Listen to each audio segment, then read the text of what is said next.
Hello दोस्तों, कैसे हैं आप सब। उम्मीद करता हूं कि सब बढ़िया ही होंगे। एक बार फिर से स्वागत है आपका अपने चैनल टूरोपीडिया हिंदी पर।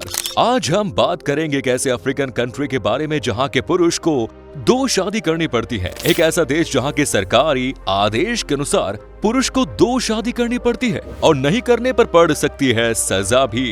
एक ऐसा देश जहां स्वतंत्रता के बाद से कभी नहीं हुआ मतदान। इस देश में है एक टैंक कब्रिस्तान। सभी अफ्रीकन कंट्री की तरह ही यह एक सुंदर और सबसे गर्म प्रदेश है।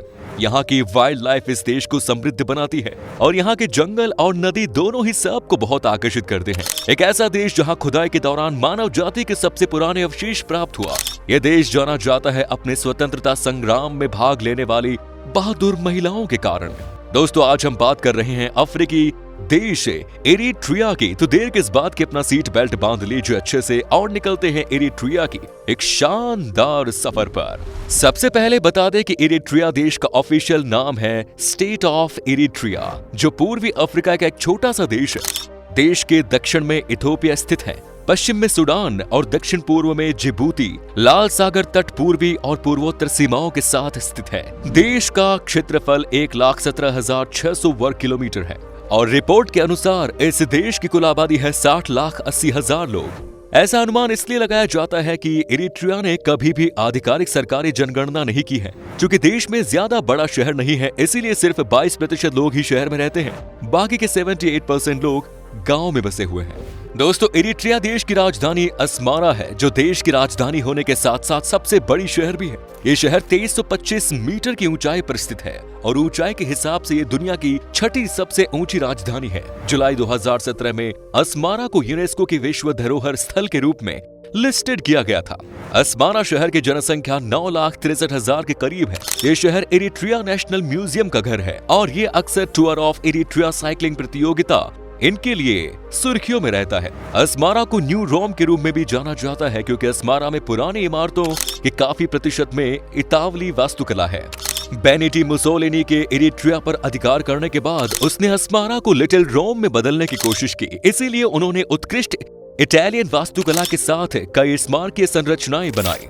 साथ ही इसका एक कारण एरिट्रिया का बहुत लंबे समय तक इटालियंस द्वारा उपनिवेशित होने का भी है। आज की तारीख में 400 से भी ज्यादा इटालियन वास्तुशिल्प से सजी संरचनाएं हैं, जिसमें सिनेमा, कैपिटल, कैरेन, Casa del Fascio, orthodox cathedral आदि शामिल है। हैरानी की बात यह है कि एरिट्रिया में कोई मान्यता प्राप्त आधिकारिक भाषा नहीं है, लेकिन देश में 3 भाषाओं को स्थानीय भाषाओं का दर्जा दिया गया है, जो है अरेबिक, इंग्लिश और तिग्रिन्या। साथ ही देश की विभिन्न क्षेत्रीय भाषाएं हैं और इनमें बेजा, कुनुमा, साहो प्रमुख है।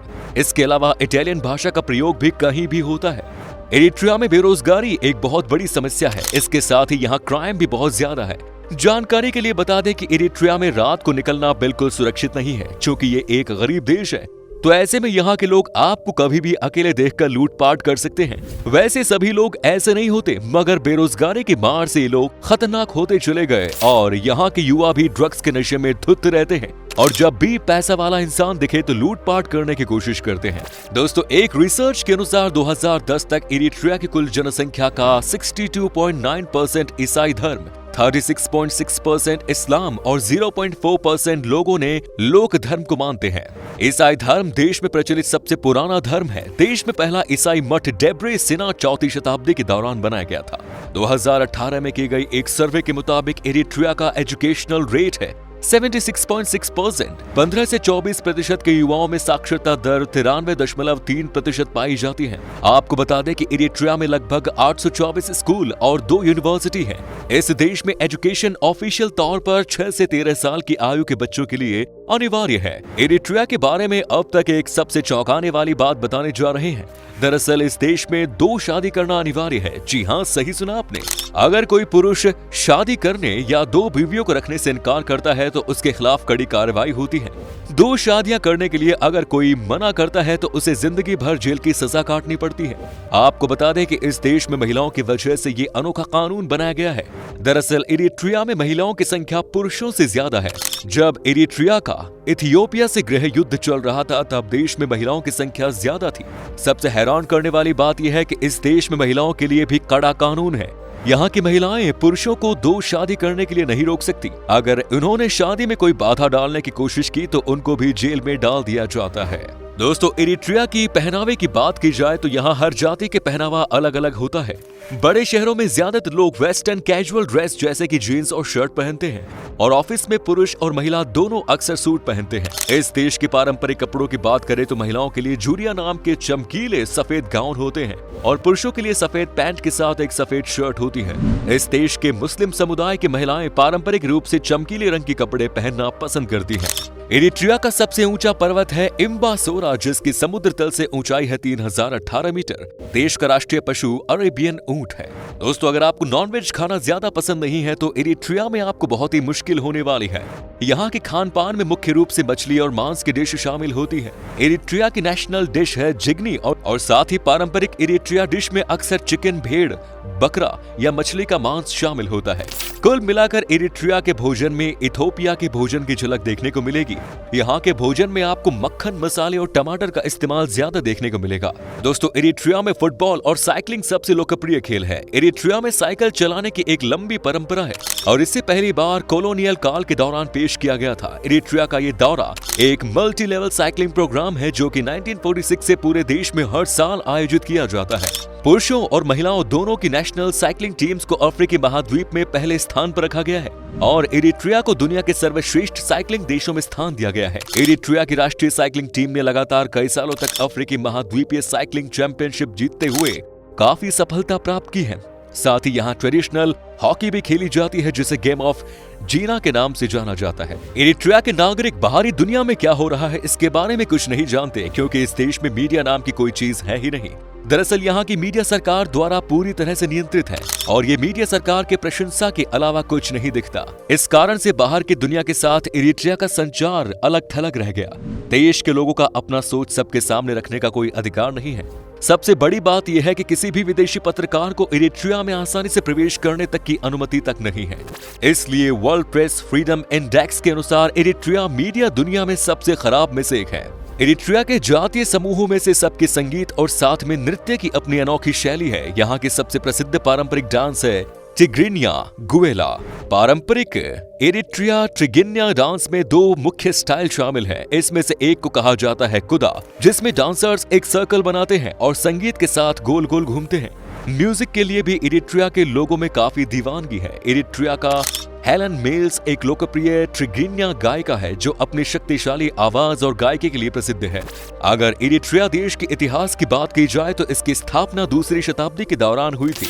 इस देश के लोगों ने 4वीं शताब्दी के मध्य भाग में ईसाई धर्म को अपनाया था। 1942 में इटालियन कॉलोनियल सेना की हार के बाद इरिट्रिया को 1952 तक ब्रिटिश सैन्य प्रशासन द्वारा प्रशासित किया गया था। इरिट्रिया ने स्वतंत्रता की लड़ाई तब तक लड़ी जब तक देश ने 1991 में स्वतंत्रता प्राप्त नहीं कर ली। 1993 में एक जनमत संग्रह के बाद देश को आजादी मिली। 24 मई 1991 को इरिट्रिया को इथियोपिया से आजादी मिली। इस कारण से ये दिन देश के लिए काफी महत्वपूर्ण है।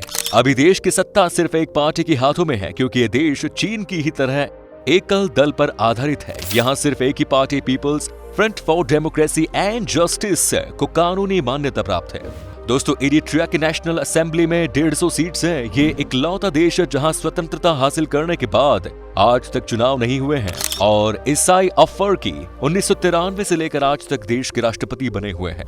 जब भी हम किसी देश के स्वतंत्रता संग्राम की बात करते हैं तो उस देश के पुरुष के संघर्ष, त्याग और बलिदान की कहानी सामने आती है। लेकिन इरिट्रिया के मामले में ये स्थिति पूरी तरह से अलग है, क्योंकि इस देश की महिलाओं ने अपने स्वतंत्रता संग्राम में महत्वपूर्ण भूमिका निभाई है। विभिन्न तरीकों से पुरुष सेनानियों के मदद के अलावा महिलाएं भी सीधे संघर्ष में शामिल हुई। महिलाओं ने देश के स्वतंत्रता संग्राम में सक्रिय भूमिका निभाई।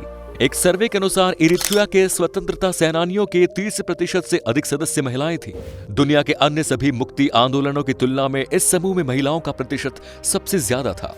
आपको बता दें कि इरिट्रिया की इकॉनमी ने हाल के सालों में काफी बढ़ोतरी की है। हाल के सालों में सकल घरेलू उत्पाद में 5% से ज्यादा इंप्रूवमेंट हुआ है। इरिट्रियन अर्थव्यवस्था की हालिया वृद्धि का एक बड़ा कारण सोने और चांदी खदान में फुल ऑपरेशन और मासावा में सीमेंट कारखाने से सीमेंट का उत्पादन शुरू होना है। फिर भी यह देश आज भी बहुत गरीब है। इरिट्रिया का मसावा अफ्रीका के लाल सागर तट पर स्थित एक बंदरगाह शहर है। राजधानी शहर अस्मारा से लगभग 100 किलोमीटर की दूरी पर स्थित मसावा राजधानी से कम खूबसूरत नहीं है। मसावा अफ्रीका के पूर्वी तट पर स्थित सबसे बड़ा और सबसे सुरक्षित बंदरगाह है और लाल सागर पर स्थित सबसे बड़ा गहरे पानी का बंदरगाह बन गया। इतावली, मिस्र और तुर्क वास्तुकला का मिश्रण इस शहर के रंगीन इतिहास को दर्शाता है। अगर आप कभी इरिट्रिया जाओ तो इस शहर की सैर जरूर करना। मसावा में बंदरगाह के सामने स्थित इंपीरियल पैलेस काफी फेमस टूरिस्ट स्पॉट है। स्वतंत्रता संग्राम के दौरान ये बुरी तरह क्षतिग्रस्त हो गया था और इसकी वर्तमान स्थिति में आप युद्ध के बाद मसावा कैसा था इसका प्रतिबिंब को देख सकते हैं। इसके साथ ही इरिट्रिया का एडुलिस एक बहुत ही खूबसूरत प्राचीन शहर है और ये बंदरगाह शहर सबसे प्राचीन अफ्रीकी शहरों में से एक है। एडुलिस लाल सागर के किनारे स्थित है और मसावा शहर से लगभग 40 मील की दूरी पर है। एडुलिस अक्सुमाइट साम्राज्य के महानगरों में से एक था। अगर आपको पुराने शहर देखने का शौक है तो आप इस शहर की सैर कर सकते हैं। आपको बता दें कि 1 लाख साल पुरानी खोपड़ी इरिट्रिया में पाई गई थी। इस खोज से पहले आधुनिक मानव लक्षणों वाला सबसे पुराना जीवाश्म जो कि 6 लाख साल पुराना था, इसकी खुदाई बोडो इथियोपिया में की गई थी। चलिए दोस्तों, अब आपको बताते हैं कि क्या है यहाँ का वीजा प्रोसेस और इरिट्रिया में घूमने के लिए आपको कितने पैसे खर्च करने पड़ेंगे। आपको बता दें कि आपके पास अगर सारे डॉक्यूमेंट्स मौजूद हैं तो आपको वीजा मिलने में लगभग 25 दिन के अंदर ही मिल जाएंगे और अगर आप अकेले हैं तो आपको इरिट्रिया घूमने के लिए 7 से 8 दिन में लगभग 50,000 से 1 लाख रुपए खर्च करने होंगे। दोस्तों, इरिट्रिया की करेंसी है इरिट्रियन नक्फा, जिसकी वैल्यू लगभग 5 भारतीय रुपए के बराबर है। तो दोस्तों, ये था इरिट्रिया। कैसा लगा बताइए कमेंट्स में। क्या कभी आपने विजिट की है इस देश की, और अगर की है तो आपका एक्सपीरियंस कैसा रहा ये भी हमारे साथ शेयर कीजिए। उम्मीद करता हूं कि आपको हमारा ये एपिसोड पसंद आया होगा। वीडियो को लाइक कीजिएगा और अपने दोस्तों और रिश्तेदारों के साथ इसे शेयर करना ना भूलें। हमारे चैनल को भी सब्सक्राइब जरूर कर दें। वीडियो को अंत तक देखने के लिए सभी का शुक्रिया। फिर मुलाकात होगी। धन्यवाद।